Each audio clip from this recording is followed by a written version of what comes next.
আসসালামু আলাইকুম। অষ্টম শ্রেণীর প্রিয় শিক্ষার্থীবৃন্দ, আশা করছি তোমরা সবাই ভালো আছো আর লকডাউনে বাসায় বসে পড়াশোনা চালিয়ে যাচ্ছ। তো তোমাদের লকডাউন দেখে অজুহাত কেউ দিবে না, কারণ আমাদের কিন্তু জুম ক্লাস নিয়মিত চলছে, সেই সাথে রেকর্ডিং ক্লাসটাও কিন্তু কন্টিনিউ আছে। রেকর্ডিং ক্লাস থেকে তোমরা জুম ক্লাসে যেগুলো বুঝতে অসুবিধা হয় সেগুলো তোমরা রেকর্ডিং ক্লাস দেখে বুঝে নিতে পারবে।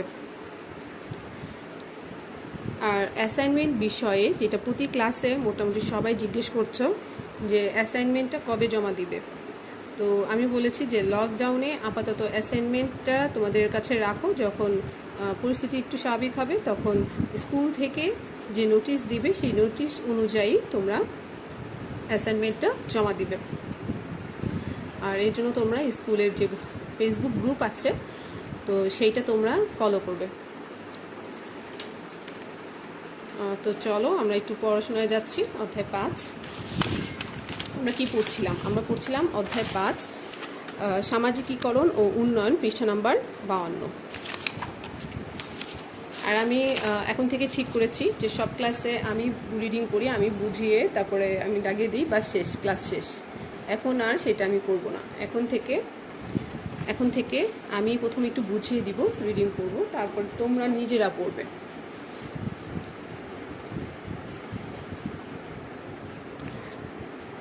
আচ্ছা, তো যখন আমরা স্কুলে ক্লাস করতাম তখন কিন্তু তোমাদেরকে দিয়ে রিডিং পড়াতাম। সবার মধ্যে একটা প্রতিযোগিতা কাজ করতো যে মিস আমি পড়বো, মিস আমি পড়বো, সেই বিষয়টা কিন্তু ভালো লাগতো। তো আমরাও এখন থেকে জুম ক্লাসে এই কাজটা করবো যে তোমাদের দিয়ে আমি রিডিং পড়াবো। ঠিক আছে, তাহলে দেখো আমরা শুরু করছি। আজকে আমরা পড়বো পাঠ 3, আর আজকে আমাদের ক্লাস নং হচ্ছে 11, বাংলাদেশের গ্রাম ও শহরের সামাজিকীকরণ প্রক্রিয়া।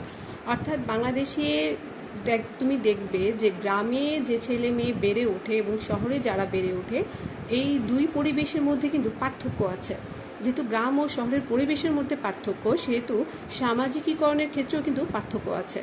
তোমার গ্রামে অবস্থান করা যায় যেসব কাজিন আছে তাদের সাথে তোমার সাথে তুলনা করবে, দেখবে অনেক কিছুই মিলে না বা অমিল আছে। এর কারণটা হচ্ছে সেই গ্রামের পরিবেশে সামাজিকীকরণ ঘটেছে তার, আর তোমার হয়েছে শহরের পরিবেশে। তো আমরা আজকে সেই সম্পর্কেই পড়ব। দেখো, বাংলাদেশে প্রায় 85% লোক গ্রামে বাস করলেও গ্রাম ও শহর নিয়েই বাংলাদেশের সমাজ ব্যবস্থা, অর্থাৎ বাংলাদেশের 85% লোক গ্রামে বাস করে। এদেশের অধিকাংশ মানুষের সামাজিকীকরণ হয় গ্রামীণ পরিবেশে। যেহেতু বেশি অংশ গ্রামে বাস করে, সেহেতু গ্রামীণ পরিবেশে বেশিরভাগ লোকের সামাজিকীকরণ ঘটে। তবে শহরের সমাজ কাঠামো আলাদা হয়, সেখানকার সামাজিকীকরণের ধরন গ্রামের থেকে একটু আলাদা। গ্রাম ও শহরের পরিবার কাঠামোর পার্থক্যের কারণে শিশুর সামাজিকীকরণও ভিন্ন হয়। এখন দেখো গ্রামের সামাজিকীকরণ প্রক্রিয়া। গ্রামীণ পরিবেশে শিশু নিজ পরিবার সহ অন্যান্য আত্মীয় স্বজনের মাঝে বেড়ে ওঠে। এতে পরিবারের সদস্যদের আচার আচরণের সাথে শিশুর আচরণের পারস্পরিক ক্রিয়া প্রতিক্রিয়া ঘটে।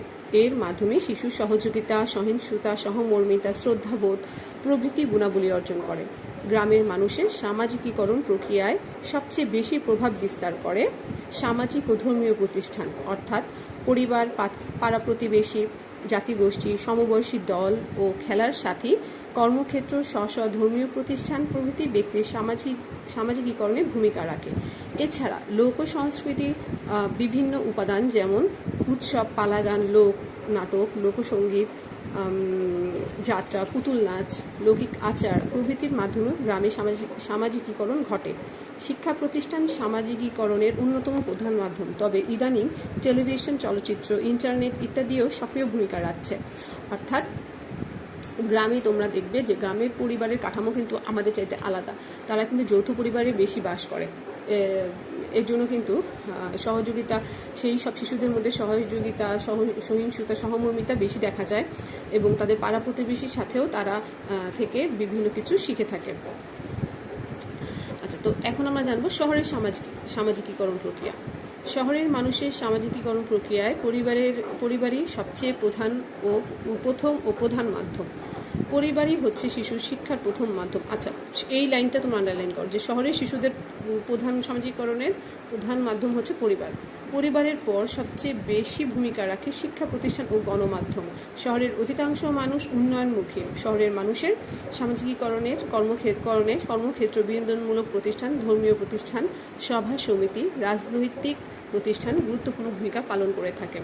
শহরে গণমাধ্যম সামাজিকীকরণে শক্তিশালী ভূমিকা রাখে। মানুষ বিশ্বের বহু তথ্য গণমাধ্যমের মাধ্যমে পেয়ে থাকে, ফলে শহরের মানুষ সমকালীন সমাজ ও বহির্বিশ্বের নিত্য নতুন তথ্য ও জ্ঞান বিজ্ঞানকে সহজে গ্রহণ করে এবং দ্রুত নিজেকে খাপ খাওয়াতে পারে। তাহলে দেখো কতটা পার্থক্য আছে গ্রামের এবং শহরের মধ্যে, বেশ কিছু পার্থক্য।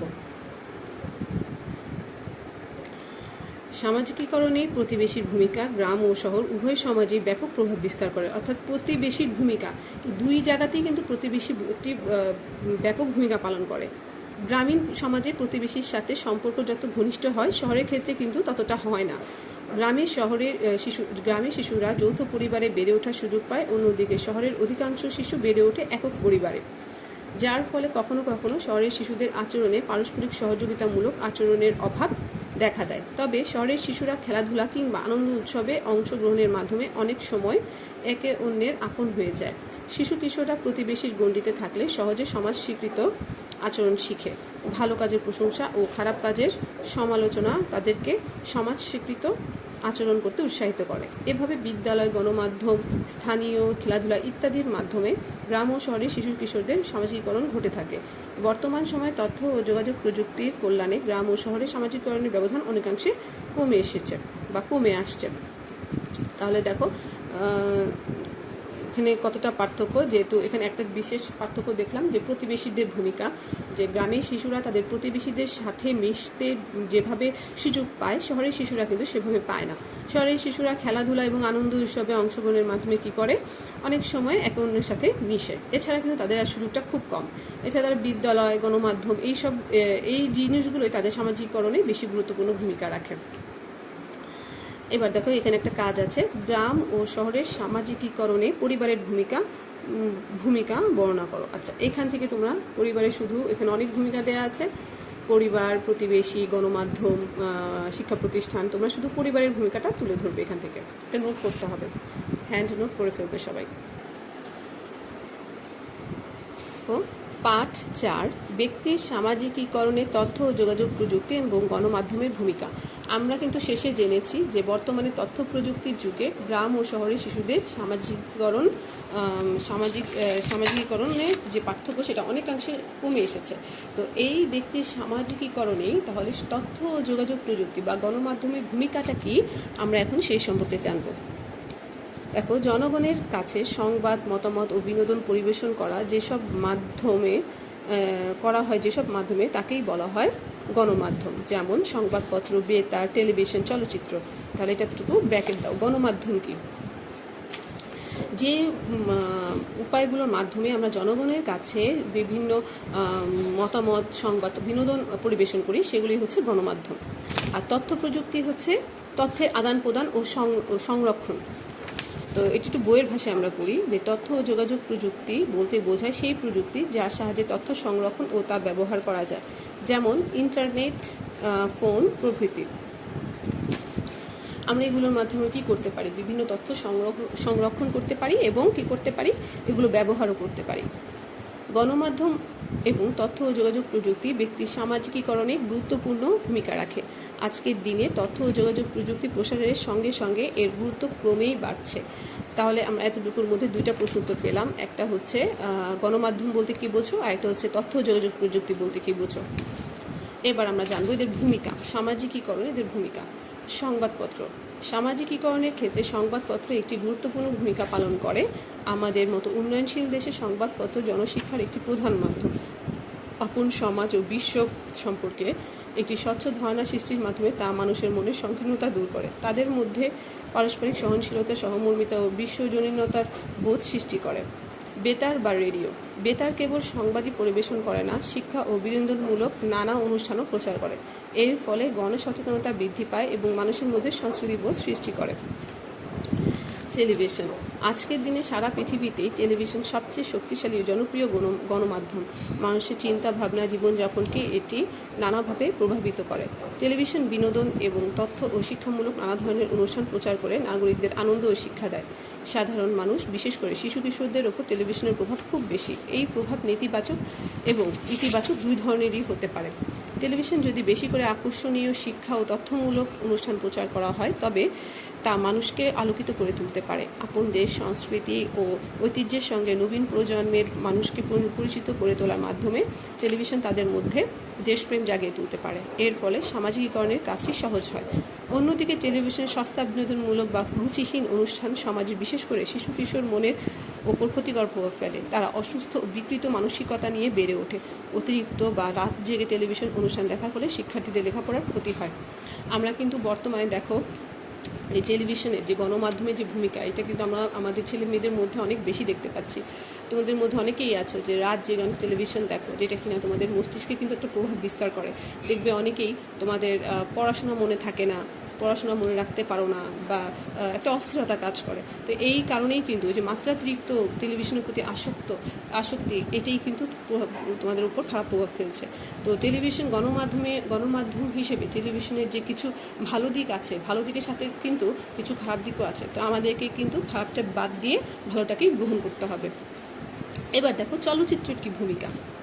সুস্থ ও রুচিশীল শিক্ষামূলক চলচ্চিত্র মানুষকে আনন্দ দেওয়ার পাশাপাশি তাদের মধ্যে মূল্যবোধ, মানবিকতা ও সহমর্মিতার বোধ জাগিয়ে তোলার মাধ্যমে সামাজিকীকরণেও গুরুত্বপূর্ণ ভূমিকা রাখতে পারে। উল্টো দিকে অশ্লীল ও রুচিহীন চলচ্চিত্র সমাজের মানুষের মূল্যবোধ ও রুচির অবনতি ঘটায়, সমাজের ওপর নেতিবাচক প্রভাব পড়ে।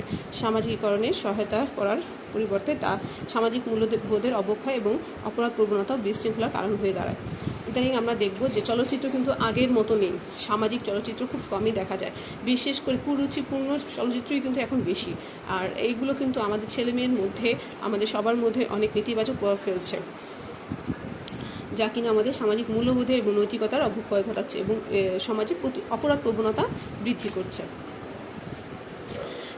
এতটুকু ছিল গণমাধ্যমের ভূমিকা। হ্যাঁ, এখন আমরা জানব তথ্য ও যোগাযোগ প্রযুক্তির ভূমিকা। ইন্টারনেট প্রযুক্তি বর্তমানে দেশ বা দেশের বাইরে একজনের সঙ্গে অন্যজনের যোগাযোগকে খুবই সহজ করে দিয়েছে।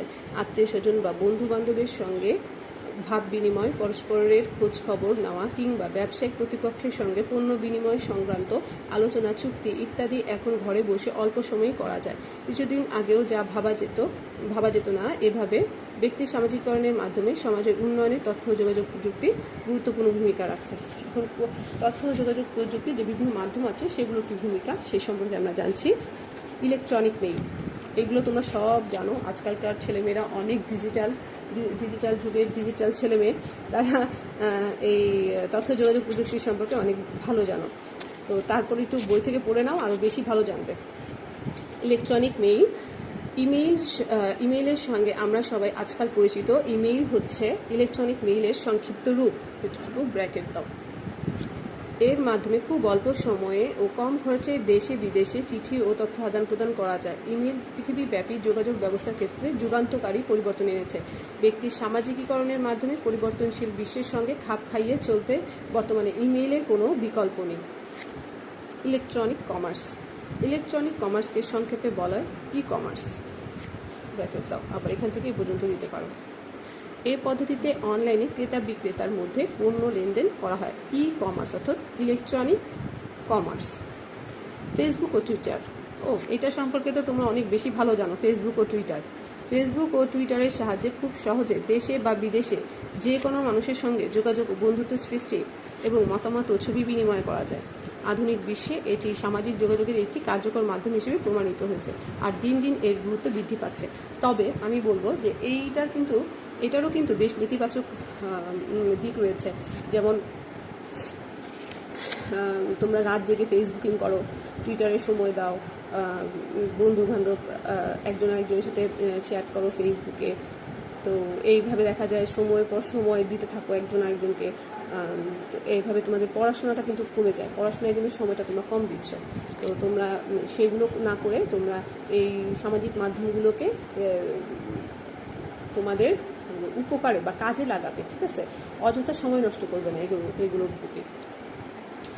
তবে বিজ্ঞানের অন্য অনেক আবিষ্কারের মতো ইন্টারনেট, ফেসবুক ও টুইটারের কিছু মন্দ বা নেতিবাচক দিক আছে। মানুষের হাতে এগুলোর অপব্যবহার ব্যক্তি ও সমাজ দুয়ের জন্যই মারাত্মক ক্ষতির কারণ হতে পারে। আজকাল প্রায় তরুণ সমাজের উপর ইন্টারনেট ও ফেসবুকের নেতিবাচক প্রভাবের কথা শোনা যায়। এই বিষয়ে আমাদের অবশ্যই সচেতন থাকতে হবে, যেটা আমি মাত্র বললাম। কেমন? তো এখন দেখো কাজ দুটো আছে। শিশু সামাজিকীকরণে গণমাধ্যমের ভূমিকা, এটা হবে, এটা আমি বলেছি, একদম শুরু থেকে শেষ পর্যন্ত দিবে। এখানে তথ্য ও যোগাযোগ প্রযুক্তির কথা আছে, সেটা বাদ দিয়ে শুধু গণমাধ্যমের ভূমিকা দিবে। আর এখানে যে ভূমিকার পয়েন্টগুলো এগুলো সূচনা, এটা বিস্তারিত। আর এখানে আছে ব্যক্তির সামাজিকীকরণে ইমেইলের প্রভাব, শুধু ইমেইলটুকু লিখবে, সম্পূর্ণটুকু। হ্যাঁ, তুমি আরেকটু নিজে থেকে একটু বানিয়ে লিখবে, একটু বড় করে লিখবে। আজকে আমাদের এতটুকুই পড়া ছিল। আর আগামী ক্লাসে আমরা পরবর্তী পাঠ পড়বো এবং অনুশীলনী পড়বো। বাসায় তুমি অনুশীলন করবে। আর ভালো থাকবে। আল্লাহ হাফেজ। আসসালামু আলাইকুম।